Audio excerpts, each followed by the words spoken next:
तुम हमें हमारी धरती से भगाना चाहते थे ना, पर हम तुम्हें इतनी सरलता से भागने नहीं देंगे बैराम खान। हमला करो। जय भीमा।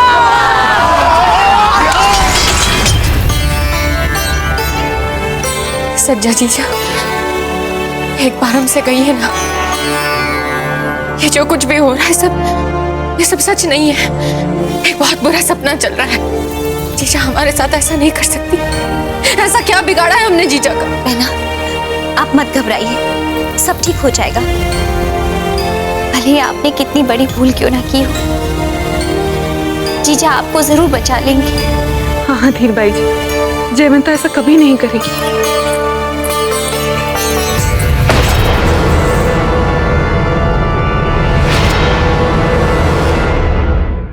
जिसे जो भी बात करनी है हमसे करे बात। हम पूछना चाहते हैं आपसे, हमने सदा आपको अपनी बड़ी बहन समझा, जीजा जीजा करते रहे सदा, आदर्श और करुणा की मूरत समझा आपको। ये फल दे रही हैं आप हमें। अपने प्राण बचाने के लिए उस लंपट दरिंदे के साथ हमारा सौदा कर रही है जीजा। धीरबाई जी, ये सारे स्वांग सुरतन सिंह को लुभाने के लिए बचा कर रखे, क्योंकि इस कक्ष में उपस्थित सब लोग जानते हैं सच क्या है। क्या है सच जीजा, हमें भी बताइए। जब से हम चले हैं मेवाड़ से, आपने सभी के लिए पग पग पर समस्याएं ही खड़ी की हैं। पहले जब हम सराय में रुके थे तब हमारी आंखों के सामने हमारा बच्चा नीचे चटाई पर सोए, ये हम कैसे देख सकते हैं? पर हम क्या करें, हमें अपने बच्चे के आराम के आगे कुछ दिखता नहीं है। और फिर बार बार ना कहने के उपरांत भी राणा जी को मूर्खतापूर्ण प्रेम पत्र भेजा, जिसमें हमारे यहाँ होने की बात, हमारे साथ राजकोष होने की बात सब लिखा। और अब आपकी मूर्खता के कारण सुरतन सिंह हमारे द्वार पर खड़ा मेवाड़ और बिजोलिया के मान, गौरव और धन संपदा को लूटने की धमकी दे रहा है। अब ऐसे में हमारे सामने आप और मेवाड़ के सर्वस्व के बीच और बिजोलिया के सर्वस्व के बीच चुनाव करना है। तो धीरबाई जी, हम मेवाड़ के मान, उसकी संपदा और बिजोलिया की रक्षा को महत्व देंगे, आपकी रक्षा को नहीं। जो जैसा करता है वैसा भरता है। अब जल्दी से तैयार हो जाइए और जाइए यहां से। अरे अरे क्या कर रहे हैं आप? आराम से, प्यार से। ये हमारा तन है, कोई बर्तन नहीं जैसे आप घिस रहे हैं। हमारी व्यवस्था है कि हमारी दासियां हमारे साथ हैं, अन्यथा आपकी आवश्यकता हमें ना पड़ती। याद रहे कि आप हमें प्रेम युद्ध के लिए तैयार कर रहे हैं, रण युद्ध के लिए नहीं। नहीं जीजा, ये बात बिल्कुल ठीक नहीं है। बहना चाहे जैसे भी हैं, आप तो भली हैं। आप उन्हें इतना बड़ा दंड कैसे दे सकती हैं? बहना से चाहे कितनी भी बड़ी भूलें क्यों ना हो गई, पर सुरतन सिंह को सौंप देना, नहीं जीजा, बिल्कुल भी नहीं। हमें पूरा विश्वास है इस संकट से निकलने का आपके पास एक दूसरा मार्ग जरूर होगा। और कोई मार्ग नहीं है सज्जा बेटा। ये बात अब यही समाप्त। कोकोइया जी, धीरबाई जी के सामान से वही सुगंध वाला इत्र लाइए जिसमें डुबोकर इन्होंने प्रेम पत्र भेजा था, और जिसे सूंघता सूंघता सुरतन सिंह यहां तक आ गया है। नहला दीजिए इन्हें उसी इत्र से। कोकोइया जी, सुना नहीं आपने? जाइए।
हुकुम, सूचना मिली है रानीवास में आपसे मिलने के लिए रानी का श्रृंगार बहुत जोरों शोरों से चल रहा है। जी बावड़ा हो गया।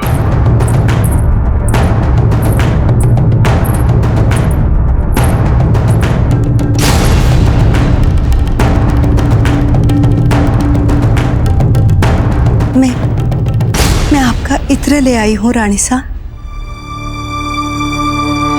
जानती है रानी सा, मैंने सदा मन ही मन महारानी सा का साथ दिया है, क्योंकि मुझे सदा यही लगा कि आपने अपनी चालों से उनका अहित किया, सदा उनके विरुद्ध कोई ना कोई षड्यंत्र रचा।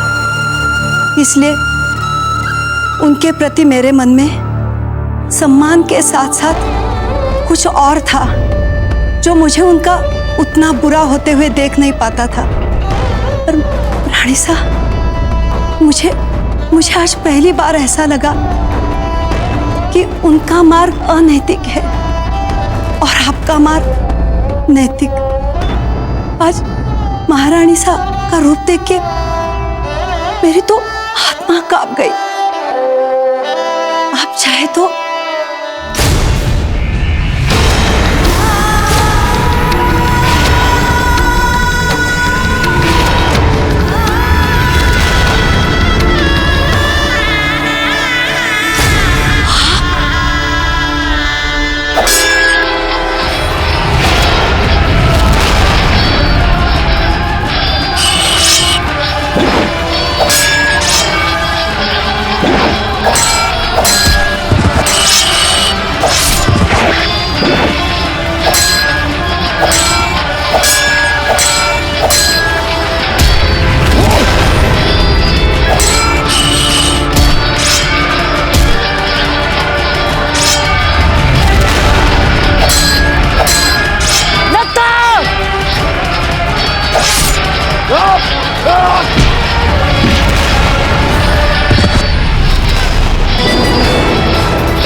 इसका अर्थ ये हुआ कि आप सुल्तान के पास जा रही है रानी सा बन के।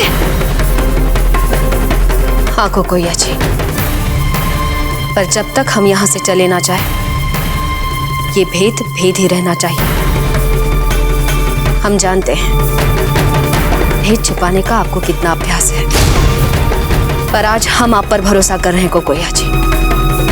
हमें वचन दीजिए, ये भेद आप धीरबाई जी तक से छिपाएंगी। हमने वो धीरबाई जी से बातें कही थी, वो मात्र ये सीख देने के लिए कि वो इस सत्य को समझे कि हम जैसे कर्म करते हैं वैसे ही नियति हमें फल देती है। और ये शिक्षा यदि उनको हमारे प्राण के मूल्य देकर मिलती है, सौदा महंगा नहीं हुआ कोकोया जी।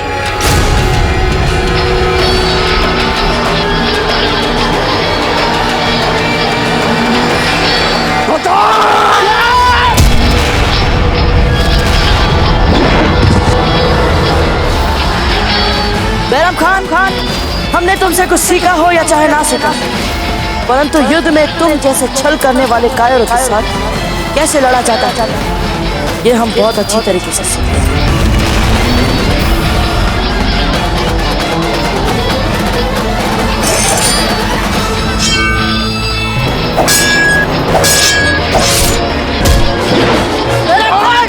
हुजूर, आप थोड़ा सा निकल जाइए, मैं इसे संभालता हूँ।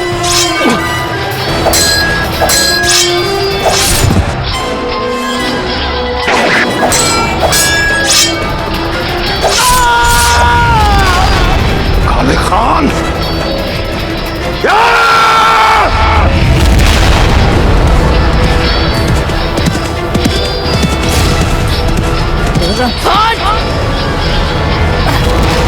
गौर प्रताप, हम भी चलते आपकी सहायता के लिए। नहीं गुरुवर, बैरम खान के साथ हमारी लड़ाई अब बहुत ही व्यक्तिगत हो चुकी है। गुरु हम आपके आगे हाथ जोड़ते हैं। अब हमें इस व्यक्तिगत लड़ाई को व्यक्तिगत स्तर पर निपटाना। विश्वास कीजिए पर गुरु, आज तक आपने जो हम पर विश्वास दिखाया है, हम आपके उस विश्वास का पूरा पूरा मान रखते हैं। आज्ञा दीजिए गुरु। विजय भव।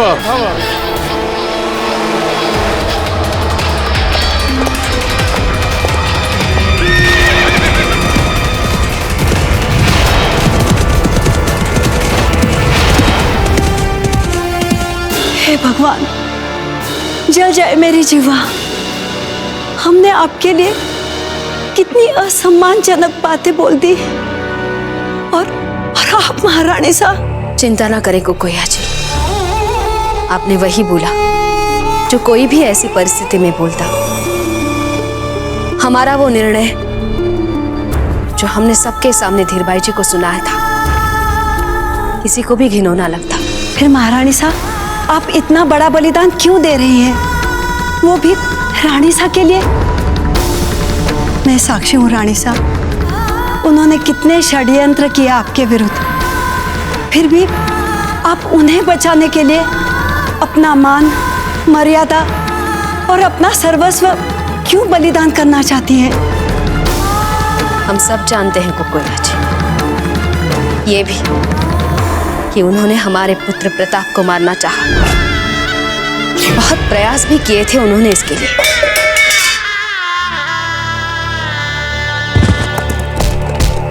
महारानी साहब, फिर क्यों?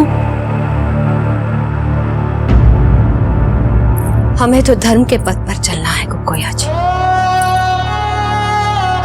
हमें अपने कुल परिवार के मान मर्यादा के लिए बलिदान देना पड़े तो ये धर्म ही हुआ ना हमारे लिए।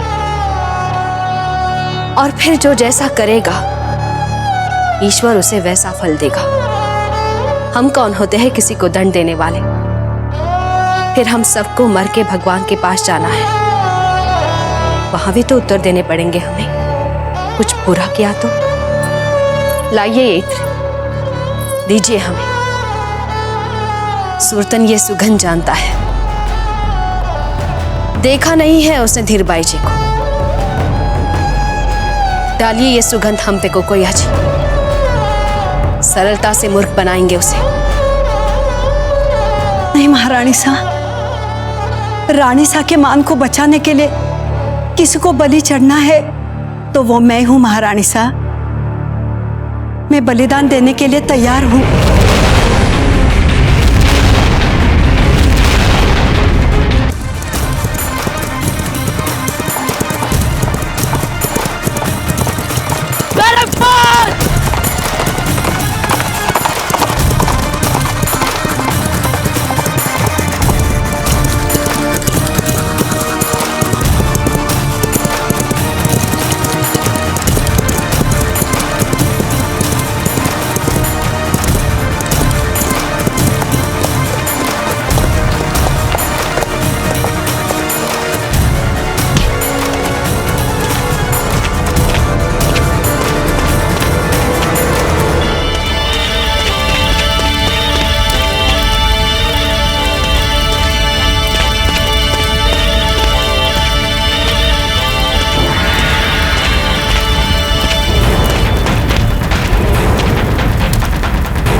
तुम आज कुछ देर के लिए छुप सकते हो बैरम खान, परंतु बचकर भाग नहीं सकते।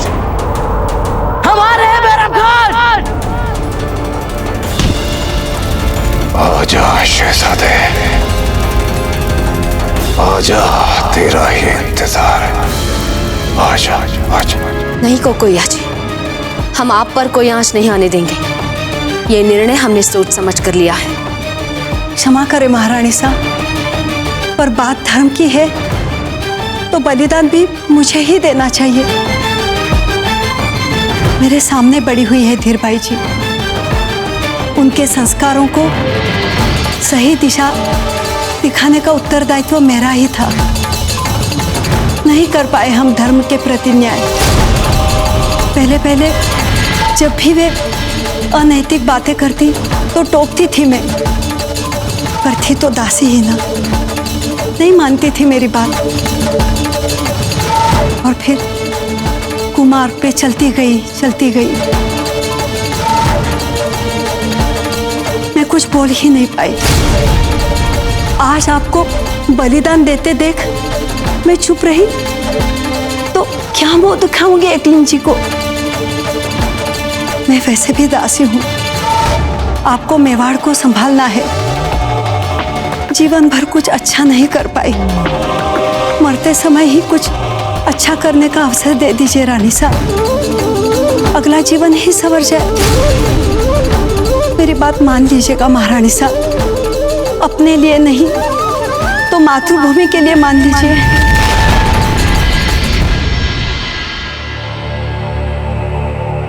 ठीक है कोकोया जी,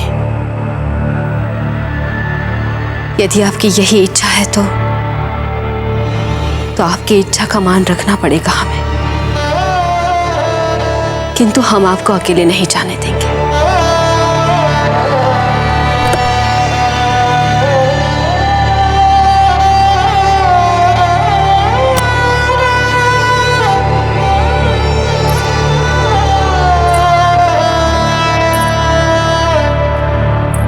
अपने आत्मरक्षा के लिए इसे अपने साथ ले जाइए।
प्रताप, मीरा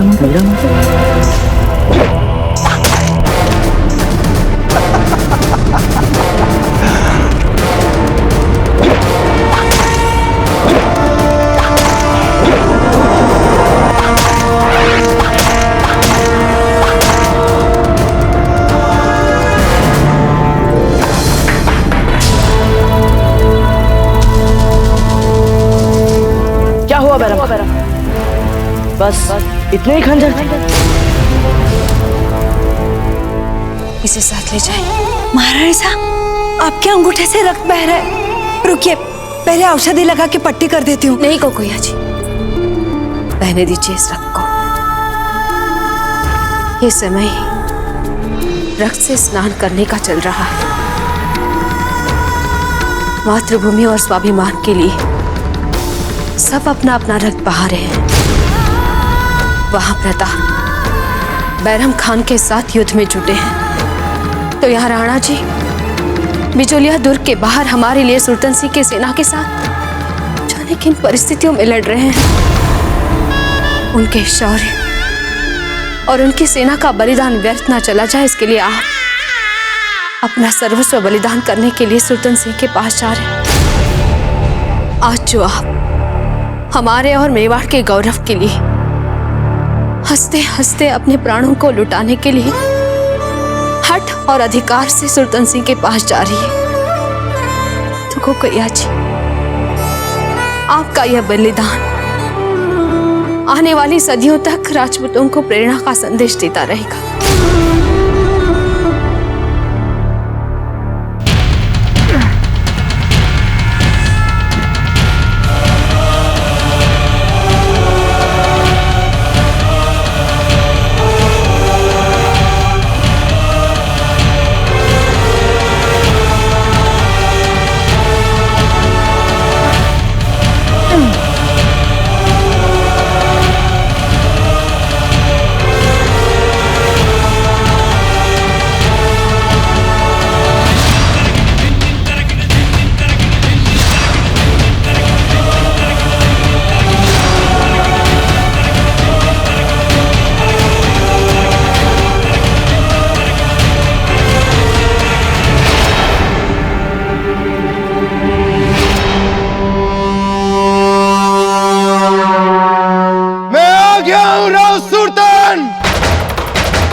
सकता है तो बच।